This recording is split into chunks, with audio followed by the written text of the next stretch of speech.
In this video, I will show how to crop an image into circle. So, insert image.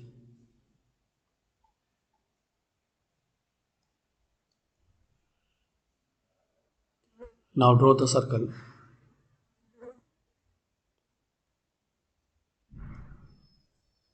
Press and hold Shift key and draw the circle.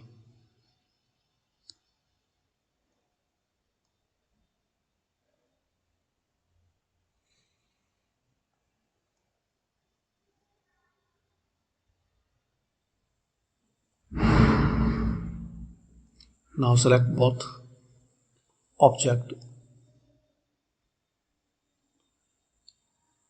In clipping mask, click on make.